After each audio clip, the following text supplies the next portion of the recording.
दोस्तों, एक लड़की पढ़ लिख कर एक गवर्नमेंट टीचर बन जाती है और उसकी शादी भी एक प्राइमरी स्कूल के टीचर से हो जाती है। शादी होने के बाद लड़का पीसीएस एग्ज़ाम को क्वालिफाई कर देता है और एक अधिकारी बन जाता है पीसीएस।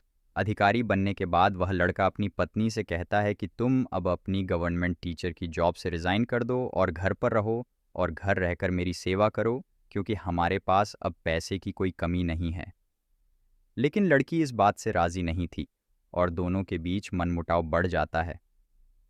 लेकिन फिर लड़की ही मजबूरन अपनी गवर्नमेंट टीचर की जॉब से रिज़ाइन कर देती है और घर पर रहने लगती है। लेकिन फिर इन दोनों के लाइफ में एक तीसरे व्यक्ति की एंट्री होती है, जिसकी वजह से इनकी ज़िंदगी बर्बाद हो जाती है। इनका सभी धन दौलत, बंगला गाड़ी सब कुछ व्यर्थ रखा रह जाता है। यह कहानी एक पारिवारिक जीवन से संबंधित है, जिसको सुनकर आपको भी बहुत सी बातें सीखने और समझने को मिलेगी। लेकिन दोस्तों, कहानी में आगे बढ़ने से पहले बस आप लोगों से वही पुरानी रिक्वेस्ट है कि आप हमारे यूट्यूब चैनल को ज़रूर सब्सक्राइब करें। ये कहानी मुरादाबाद की है। मुरादाबाद की रहने वाली एक लड़की जिसका नाम काव्या होता है। घर में माँ बाप के अलावा एक छोटा भाई भी था। काव्या के पिताजी एक सरकारी टीचर थे, तो वह अपनी बेटी को भी उच्च स्तर से पढ़ाते हैं। इंटरमीडिएट की परीक्षा पास करने के बाद काव्या ग्रेजुएशन की पढ़ाई करती है और ग्रेजुएशन कंप्लीट होने के बाद उसके पिताजी काव्या का बीएड में एडमिशन करा देते हैं और फिर गवर्नमेंट टीचर की तैयारी के लिए कोचिंग सेंटर भी भेजने लगते हैं। काव्या बहुत ही लगन और मेहनत के साथ अपनी पढ़ाई कर रही थी और एक दिन उसकी मेहनत और भगवान की कृपा से वह गवर्नमेंट टीचर बन जाती है। काव्या जब गवर्नमेंट टीचर बन जाती है तो उसके पिताजी बहुत खुश होते हैं कि उनकी बेटी ने अपने और मेरे सपने को आखिरकार पूरा कर दिखाया। अब वह सोचते हैं कि उनकी बेटी की लाइफ सेट हो चुकी है, क्यों ना अब काव्या की शादी करा दी जाए। तो कुछ रिश्तेदारों के माध्यम से पता चलता है कि मुरादाबाद का ही रहने वाला एक लड़का है जिसका नाम रतिक है और वह भी एक प्राइमरी स्कूल में टीचर था। रिश्तेदार के लोग काव्या के पिताजी से कहते हैं कि लड़का भी सरकारी टीचर है, दोनों की जोड़ी खूब बनेगी। अब काव्या के पिताजी ऋतिक के घर जाते हैं। ऋतिक उनको बहुत ज़्यादा पसंद आता है। वह ऋतिक के मम्मी पापा से बातचीत करके शादी की बात को आगे बढ़ाते हैं। अब ऋतिक के मम्मी पापा भी काव्या को देखने के लिए घर आते हैं, तो काव्या को एक नज़र देखते ही पसंद कर लेते हैं और शादी की तारीख तय कर दी जाती है। कुछ महीने बाद दोनों की शादी बड़े ही धूमधाम के साथ कर दी जाती है। काव्या अपने ससुराल पहुंचती है। दोनों पति पत्नी अपना शादीशुदा जीवन बहुत अच्छे से व्यतीत कर रहे थे।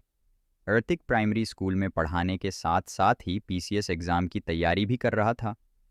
शादी के लगभग 6 महीने बाद वह पीसीएस एग्ज़ाम देता है और क्वालिफाई कर देता है।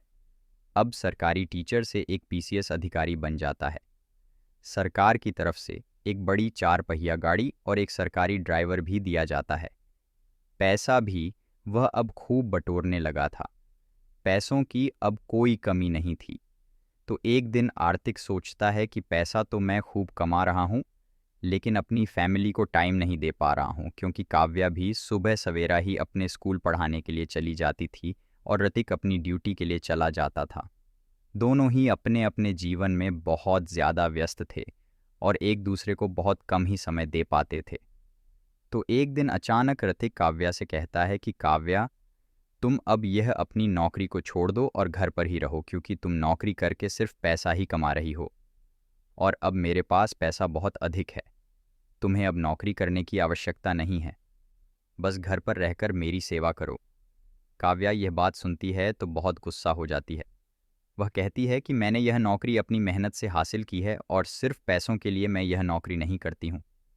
मेरे पिताजी ने मुझे पढ़ा लिखाकर इस मुकाम तक पहुँचाया है। मैं यह नौकरी ऐसे नहीं छोड़ सकती। ये मेरा सपना था, मैं उसे ऐसे नहीं टूटने दूंगी। काव्या साफ साफ लफ्ज़ों में इनकार कर देती है और दोस्तों, काव्या का यह फैसला सही भी था, लेकिन इस बात को लेकर दोनों के बीच मनमुटाव पैदा हो जाता है। ऋतिक को उसके यार दोस्त और रिश्तेदार भी बहुत समझाने की कोशिश करते हैं कि देखो, तुम्हारी पत्नी एक सरकारी टीचर है, उन्होंने यह पोस्ट ऐसे ही हासिल नहीं की है। लोग बहुत मेहनत करते हैं, तब जाकर सरकारी नौकरी मिलती है और पक्का मिलेगी भी या नहीं, इसकी भी कोई गारंटी नहीं होती है। तुम्हारी ये बात गलत है कि तुम काव्या को नौकरी छोड़ने के लिए मजबूर कर रहे हो। थोड़ा बहुत समय मैनेज कर सकते हो, इसमें नौकरी छोड़ने जैसी कोई बात नहीं है। ज़रा सी बात के लिए इतना बड़ा और कठिन फैसला मत लो। लेकिन ऋतिक के सिर पर भूत सवार था। वह किसी की भी बात नहीं मानता और आखिरकार काव्या को ही मजबूर होकर अपनी सरकारी नौकरी से रिजाइन करना पड़ता है। अब वह घर पर ही रहकर अपने सास ससुर और पति की सेवा में लग जाती है, अपनी घर गृहस्थी को संभालने लगती है। दोस्तों, आर्थिक की जो ज्वाइनिंग हुई थी पीसीएस अधिकारी के लिए वह सन 2014 में हुई थी और उसकी पहली पोस्टिंग भी मुरादाबाद में ही होती है। अब दोनों अपने जीवन को हंसी खुशी बिता रहे थे। आर्थिक शाम को अपनी ड्यूटी से आता और अपनी पत्नी काव्या के साथ प्यार मोहब्बत से समय गुजारता। करीब 4 साल इनकी शादी को बीत जाते हैं। भगवान की कृपा से अब इनको एक बेटी भी नसीब होती है। परिवार की खुशी 4 गुना बढ़ जाती है। कुछ समय के बाद आर्थिक लखनऊ में एक बंगला खरीदता है और लखनऊ में ही अपने परिवार को शिफ्ट कर देता है। काव्या अपनी बेटी और सास ससुर के साथ लखनऊ में ही रहने लगती है। ऋतिक अब हफ्ता 2 हफ्ता में अपने घर आता और अपनी बीवी बच्चों के साथ वक्त गुजारता था। कभी वह काव्या को शॉपिंग कराने के लिए ले जाता तो कभी अपनी बेटी को घुमाने के लिए ले जाता था। लेकिन एक बार ऋतिक काव्या के साथ एक शॉपिंग मॉल में जाता है। इस शॉपिंग मॉल में एक बेहद खूबसूरत लड़की काम करती थी। ऋतिक उस लड़की को देखता है तो उस पर अपना दिल हार बैठता है और उसे पसंद करने लगता है। उस लड़की का नाम काजल था, जो कि इस शॉपिंग मॉल में एक मैनेजर के तौर पर अपनी जॉब करती थी। काजल भी जब ऋतिक को देखती है तो उसके पैसों और पावर को देखकर उस पर फिदा हो जाती है। दोनों के बीच दोस्ती होती है और बातचीत शुरू हो जाती है और इनकी यह दोस्ती धीरे धीरे प्यार में बदल जाती है। अब आर्तिक को जब भी मौका मिलता तो वह काजल से मिलने के लिए चला जाता था। लेकिन काव्या को इस सब की कोई खबर ना थी कि उसका पति अब किसी और से प्यार करने लगा है। लेकिन दोस्तों, कहते हैं ना कि प्यार को कितना ही छिपा लो, यह छुपता नहीं, एक न एक दिन सच्चाई सबके सामने आ ही जाती है। और काव्या को भी पता चल जाता है कि उसके पति का किसी दूसरी लड़की के साथ अफेयर चल रहा है। यह सब जानने के बाद काव्या बहुत ज़्यादा टेंशन में आ जाती है और सोचती है कि मेरा पति आखिर ऐसा कैसे कर सकता है, वह किसी और से प्यार करने का सोच भी कैसे सकते हैं। काव्या खुद को ही कोसने लगती है। कहती है कि मैंने अपने पति के कहने पर अपनी नौकरी को भी छोड़ दिया था, अब वह मेरी जिंदगी बर्बाद करके किसी और के साथ रंग रलियां मना रहा है। इन्हीं सब बातों के चलते आर्तिक और काव्या के बीच में दिन प्रतिदिन झगड़ा होता रहता है और एक दिन आर्तिक काव्या पर हाथ भी उठा देता है, उसे गुस्से में बहुत ज़्यादा पीट देता है, जिस कारण काव्या अपनी बेटी को लेकर अपने मायके चली जाती है। अपने घर पहुंचती है, अपने माँ बाप को ऋतिक की काली करतूतों के बारे में सब कुछ बता देती है। यह सब बातें सुनकर काव्या के माता पिता भी बहुत ज़्यादा हैरान परेशान रह जाते हैं। सोचते हैं कि लड़का एक पीसीएस अधिकारी है, अगर उसके खिलाफ कार्रवाई करने के लिए भी जाएंगे तो कोई फ़ायदा नहीं होगा, ज़्यादा कुछ कार्रवाई नहीं की जाएगी, कोई सुनवाई नहीं हो पाएगी, उसके पास बहुत पावर है। वह लोग मजबूर हो जाते हैं और काव्या अपने माता पिता के साथ ही घर पर रहने लगती है। ऐसे ही 4 साल और गुजर जाते हैं, लेकिन आर्तिक काव्या को लेने नहीं आता ना, उसकी कोई खैर खबर लेता है। अब काव्या कोर्ट का सहारा लेती है और अपने पति के ऊपर कई मामलों में केस दर्ज करा देती है। वह इंतज़ार में थी कि किसी न किसी बहाने तो ऋतिक उससे मिलने के लिए आए, उसे समझे और अपने साथ दोबारा घर ले जाए। लेकिन केस करने से भी कुछ हासिल नहीं होता। बड़ा अधिकारी होने के कारण उनका केस कोई पकड़ना नहीं चाहता था और काव्या अब हार मान लेती है और निराश होकर अपने घर लौट जाती है। अपनी बेटी का पालन पोषण करने के लिए वह अपने घर से 2 किलोमीटर दूर एक स्कूल में बातचीत करती है पढ़ाने के लिए और उसे एक टीचर के तौर पर नौकरी मिल जाती है। 000 की सैलरी से वह अपनी बेटी और अपना गुजारा करती है। माँ बाप भी उसको कुछ नहीं कहते थे। पापा पहले ही अपनी नौकरी से रिटायर हो गए थे तो वह अपना खर्चा पेंशन से निकाल लेते थे। काव्या उस स्कूल में पढ़ाने जाने लगती है और सोचती रहती थी कि अगर मैंने अपनी नौकरी को ना छोड़ा होता तो आज मुझे ऐसे दर दर भटकना ना पड़ता। अगर मेरी नौकरी मेरे पास होती तो मैं अपना जीवन बड़े आराम से अपनी बेटी के साथ ही गुजार लेती, लेकिन अब मुझे तरह तरह की परेशानियां और ज़िल्लत का सामना करना पड़ रहा है। दोस्तों, काव्या अपना हौसला नहीं छोड़ती है और कड़ी मेहनत से अपनी नौकरी को करती है, अपनी बेटी का पालन पोषण करने लगती है।